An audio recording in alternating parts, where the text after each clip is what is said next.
Okay, well I took that back apart, swiveled that down, tried to get it tighter, but I couldn't get it any tighter because you saw that outside flange was almost the same size as the sheetrock.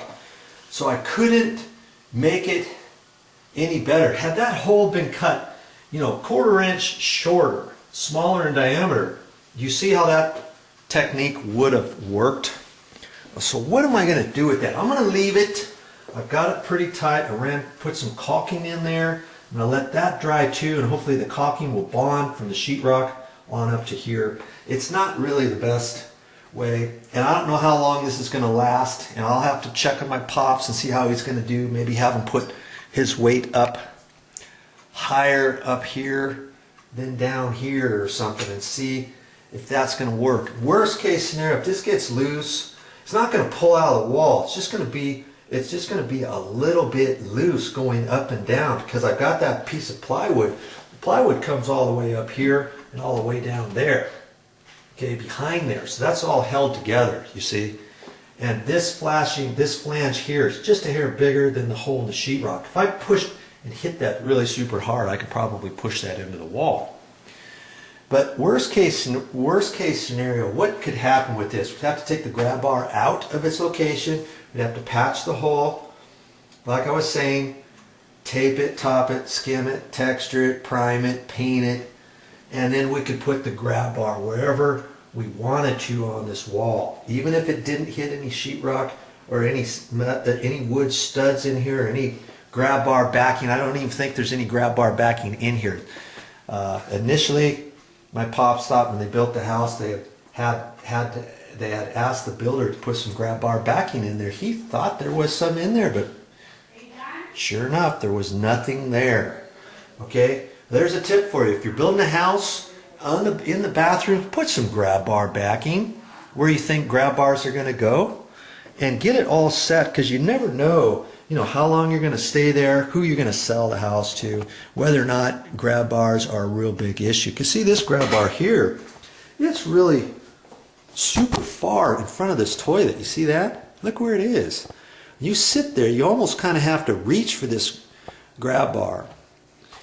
And he seemed to be okay with that. As you're sitting here, he'll have to reach up here and pull himself up that way. But I would have preferred having the grab bar mounted to the right a little bit further. And I couldn't really do that now, could I? Or else I would have had to patch that hole. Okay? So, why am I telling you all this? So that you can figure out about where to put your grab bars, and to be careful when you're reading directions for something, especially like the thing that I just installed.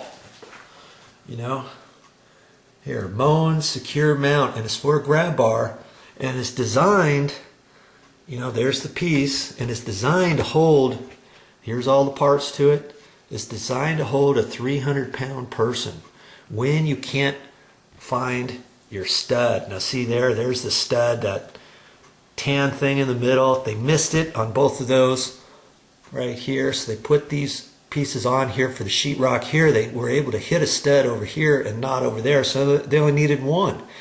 So it just depends how you mount your grab bar, the location, the height, the angle. This one, if you notice, it's at an angle. Sometimes people put them straight.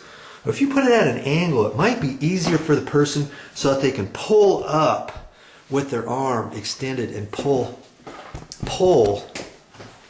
It might be easier for the person to pull this way rather than push up. You see the difference? So if you've got a slight angle, and in the other bathroom I ended up putting it at a higher angle. This one couldn't really do that because it was already installed. Okay, but you can mount those wherever you want. Is there an actual height you got to figure? In residential, I do not think there is any code for that. Here there's a grab bar in the back. That one's mounted at 37.5, and they could have lowered that one a little bit, but they decided not to. My pop seemed to be fine with that. Generally, those, like in commercial applications, those are 33 to 34 inches from the ground up to the center of the grab bar.